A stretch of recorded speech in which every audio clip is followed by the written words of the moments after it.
Hello, gorgeous souls. Welcome to this video on the first full moon of 2025 happening in the sign of Cancer, and the moon is at home in Cancer. So, this is a powerful way to begin the year. And this moon is very much emotionally charged. We can feel a lot coming to the surface at this time, which can be helpful because we can look at maybe emotions that have been buried for a while, things that really want our attention, something we are really called to express, because Cancer is the sign that also is connected to our early childhood years, our ancestry, our home life, our connection with our parents and our caregivers. There can also be things that surface surrounding those areas of our life at this time.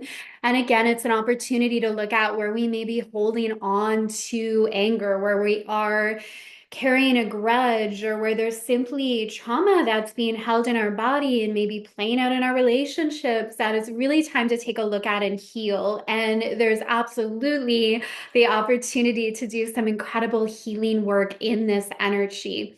Another big hallmark of this full moon is that it's helping us embrace a new 18-month cycle that we are stepping into. So when we dive more deeply into the charts today, I'm going to show you where this is happening for you, or how to find where it's happening for you in your unique birth chart and this new portal that you're going to be entering into. So this is a big collective shift that's happening that influences each of us personally as well.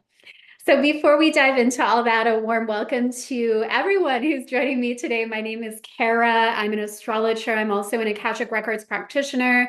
I have a background in psychology. My first business was working as a psychotherapist before I branched more into spirituality and helping other spiritual entrepreneurs grow and expand their business by coming back to their soul blueprint. So I weave a lot of knowledge from astrology, the records, and psychology into these videos. So if that's something that resonates, be sure that you subscribe, say hi below so I can welcome you into this space. And I also want to share that this past week, I did a 2-hour Akashic Visioning class to help you prepare for 2025 and unlock your highest blueprint for prosperity, for creativity, for limitless expansion in the coming year. And I guide you into your Akashic records. And in that space, I support you in exploring the information and knowledge that is there.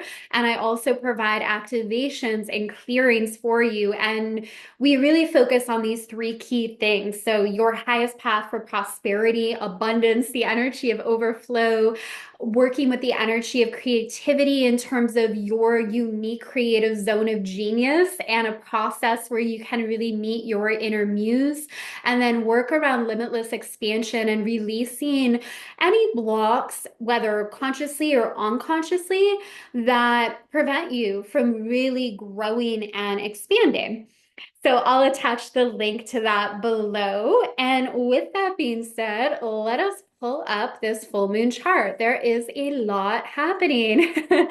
So we have the full moon over here conjunct Mars in the sign of Cancer. So Cancer is one of the signs of the zodiac that is very connected to the divine feminine energy, very connected to intuition, the emotional realm.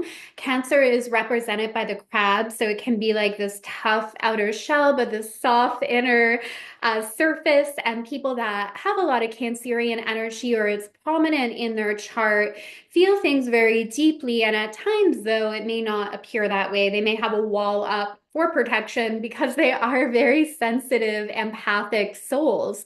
So for all of us, we are experiencing this in some way at this time. So if you want to see where this is happening in your unique birth chart, which is your soul blueprint, you would pull up your birth chart and you would look for where the Cancer symbol is and where 24 degrees is, because that's where this full moon is falling. And then you would look at the number in the corner, the house placement that it corresponds with. So this is an area in your life right now that is going to feel amplified, because that's what full moons do more than anything else, is they amplify what's going on underneath the surface. And because of that, they're often associated with the celebration energy because everything is heightened, but they are also associated with releasing and healing because we become more aware of what we're holding on to in our emotional, physical, or energetic bodies that are no longer useful or helpful, that it's time to release, let go of, and heal.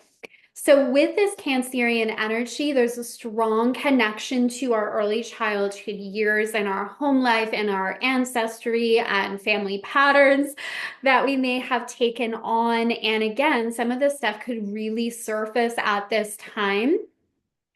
And these things don't surface in order to keep us stuck. And the more that we push down those emotions that may feel hard to deal with or explore or work through, the more that it actually continues to show up in our life in unwanted patterns or through emotional or physical manifestations. So it's actually a really beautiful opportunity right now to take a look at what it's time to take a look at and heal. And, having this full moon at the start of the year is just so supportive as well in looking at what we're not bringing with us into this new year.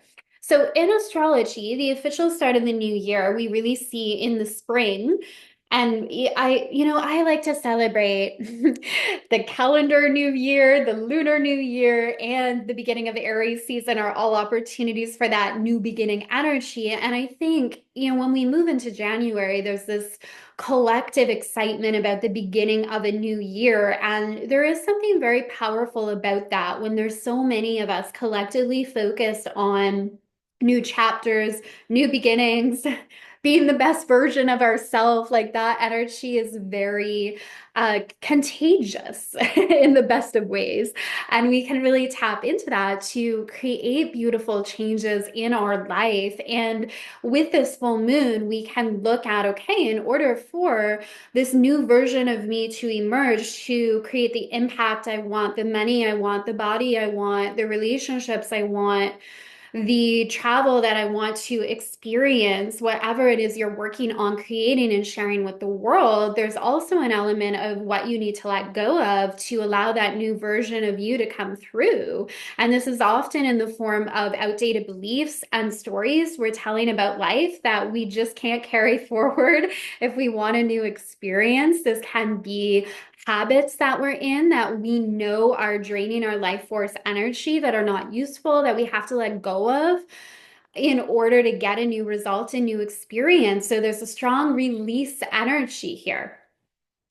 Now, there's a few aspects here. The first one we're going to look at with this full moon that is absolutely contributing to the expression of this full moon is Mars. So we have Mars retrograde at 27 degrees of Cancer at the time of this full moon. So it's happening very closely to the moon itself. Mars governs our drive and ambition. It's very much connected to your style of manifestation as well. When I'm working with clients, there's certain aspects of their chart I invite them to embody if they really want to achieve certain things in their life. So for instance, with Mars, really understanding that placement, you begin to understand your style of manifesting and creating, and you begin to understand your energy levels a little different, what's likely to drain you versus expand you and energize you. So Mars next to the moon here can definitely lead to heightened emotions. Because of the nature of Mars, we're likely to feel things deeply and very strongly at this time. So you want to be aware that emotions act as messengers and not allow them to dictate what you do, but also not ignore them, right? And there's no ignoring emotions with all this water energy anyway. We're all in a time throughout January into February. And as you'll see in a moment, really throughout this next 18-month cycle where we are more in touch with our inner world, our emotions, and our intuition, and not downplaying the significance that they have in our life. The other thing I'm really feeling around this energy, and this message was coming through in the records as soon as I saw this placement, in the chart and I felt into how it was being expressed, I really got this message of the fierce feminine energy, like kind of that mama bear energy that we may feel or for sure feel around the time of this full moon with things that we are very passionate about and that we want to see changed in our life, in our family, and for the planet. There's like this fierceness of it's time to change it. And because this is a cardinal sign, Cancer is a cardinal sign, it's about initiating that change. So we're not just like sitting back and waiting or complaining about what we would like to see differently. This is actually about initiating change on areas of your life that you are passionate about and you're tired of settling for less than what you really want. Or this can be on a larger scale with social justice issues or things happening in our world right now that you really want to take a stand for. And there's a lot of power in this energy that's very connected to the feminine as well, because Cancer is very connected to the divine feminine, the mother archetype. So I feel like a lot of passion emerging for so many of you right now that may also emerge as feelings of rage. So of course we want to look at how we are working with those emotions of anger, rage, and passion and using it for the highest and best good. Now, another aspect here is with Pisces. So we have the moon trining Neptune and Saturn in Pisces. At this time, we also have Venus in Pisces. So we've got a lot of energy here. And the North Node on January 11th made its way from Aries into the 29-degree mark of Pisces. So this is the area where a new 18-month cycle is opening up for you, which means an 18-month cycle is also closing. So for the past 18 months, we've had the North Node move through Aries.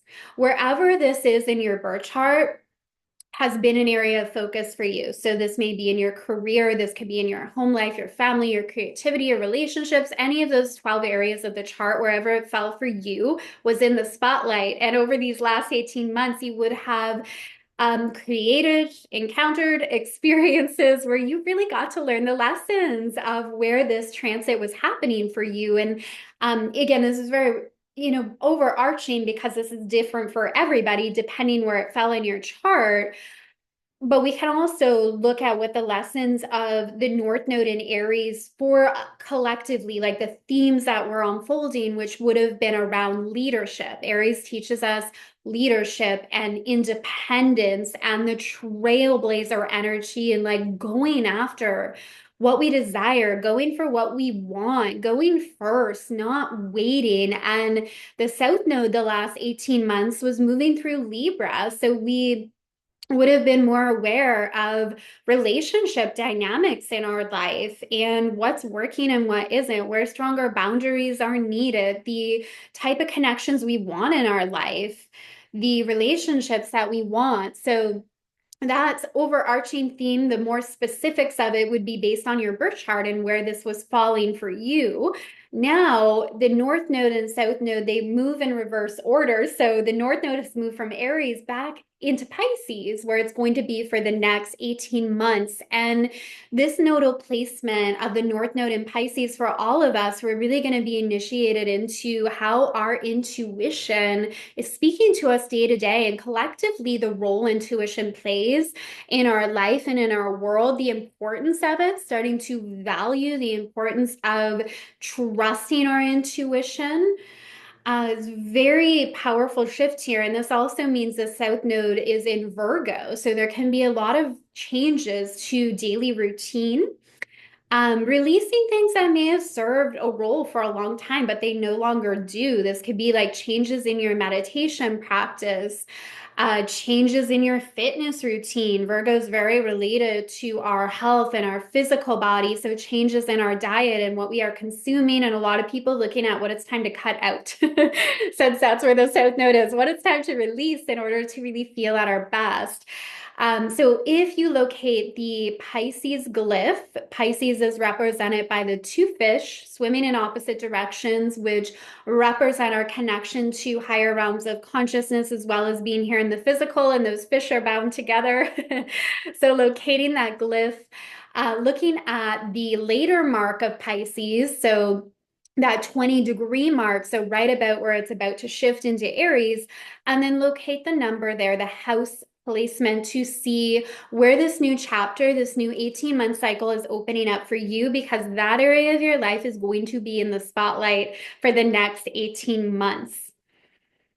So definitely check that out. Check that out. That's one you want to take note of in your chart. And now, as far as this full moon energy, we do have that North Node in Neptune interacting with the full moon in Cancer in a trine, which is a harmonious flow of energy here. So this can be a really beautiful time to deepen that connection to your intuition and getting to know how it speaks to you. There's different ways that it can speak to us, rebuilding that trust in your intuition. If maybe you've lost that trust, or you were taught or told that logic is superior to your intuition, we're going to be collectively changing our mind about that over the next 18 months. I feel like if you're here, you already get that and know that and honor your intuition. And yet, for all of us, it's a place of continuing to nurture it, trust it, listen to it, so it can support our journey. So, new beginnings there, perhaps even new beginnings with your spiritual practice. So, looking at what you really need to feel taken care of, not just on the physical level, but with this energy here, we're very much talking about the emotional level, like what we need to emotionally feel at our best, what we need to have in place in our life or alter in our life to feel taken care of spiritually and kind of connect with our soul family, or have that community of people that get us. It's also okay if people don't, right? Like, we're all on our own journey and path, but this energy here also speaks to the importance of having that connection with people who understand our mission and our vision and can really love and appreciate us on a soul level. So there's something to be said for that, for sure. And again, there's so much energy here in Pisces right now with Venus, Saturn, Neptune, and the North Node all there. And Pisces is a water sign, and it's trining the moon in a water sign. So a lot of emotion happening here. The water element is in the spotlight. The other big aspect I want to look at with this full moon is an opposition between Mars and Pluto. So Mars is currently retrograde, and it will be until the end of February. Mars retrograde, we began the year with a Mars retrograde. Years that begin with a Mars retrograde, I find are very interesting because it can feel like a slower start to the year. Like, it kind of maybe takes us a little longer to wrap up and bring completion to the prior year and feel like our energy and motivation is there.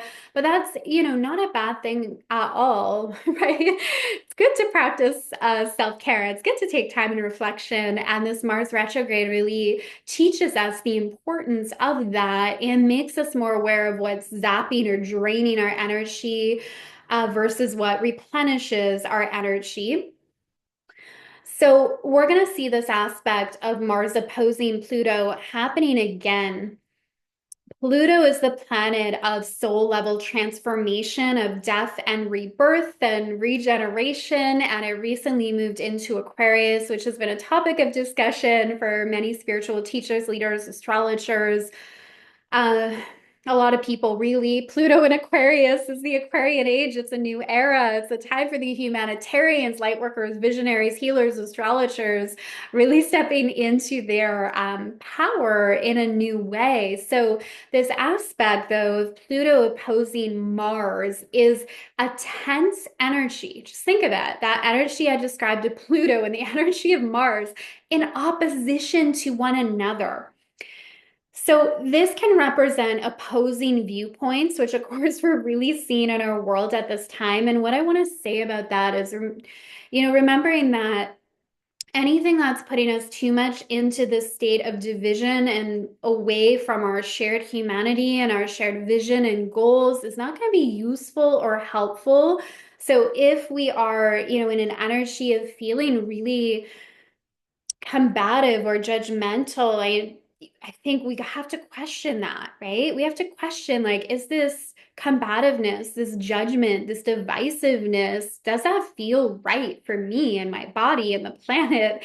And it doesn't if we're ultimately moving so far away from unity consciousness where focus too much on the ego. Our focus is in the wrong direction and it's not going to support our ascension or evolution. So Mars opposing Pluto, we become more aware of that. And we see that, of course, collectively, globally playing out right now, but in our own life, we want to look at where that combativeness is happening within us or in our own relationships day to day, right? As within, so without. These things that are playing out in our inner world are then reflected in our outer world, especially if we are unaware of them and they continue to happen on an unconscious level, then they tend to play out externally. We get triggered by it. We wonder what's happening. So we want to be aware of what's playing out internally, where we're stuck in that divisiveness or that harsh judgment or criticism or combativeness toward ourselves and really work on healing that. Now, working with this energy in the highest octave is a lot of passion here. It's a lot of passion to create change, to start something new, to take a stand in what you believe in from a space of love instead of speaking out against all the things you dislike, actually taking a stand for what you do believe in and knowing the power in that. So we can definitely use this energy in ways that are life-giving for ourselves, for our body, for this planet. A lot of passion there. Okay, so we will wrap up. That's our Cancer full moon. And as you can see, yeah, this is a very emotionally charged full moon. And I also think it can be incredibly helpful for healing, releasing what we don't want to take with us into this new year, and also hearing how our intuition is speaking to us. If we're feeling confused or overwhelmed in our life, often it's because we've been led away from the truth of our soul. So that's part of what I bring you back to in Akashic Visioning as well. So again, I'm going to share that link below where it's coming back to your soul blueprint for success and learning to really embody that and let go of societal programs you've taken on that are not your truth, that are not useful. So this full moon is very helpful for coming back home, Cancer home. This is actually like very physically like our home, our house where we live, but it's also home in terms of like coming home to ourself, coming home to the wisdom in our heart, coming home to our truth. So share with me below how all of this is landing for you, how you are feeling as we welcome in this full moon energy. And I am sending you all so much love. I really appreciate you being here, being on this journey with me as we embark on a new 18-month cycle and a new year together. And I will see you all very soon. Bye for now.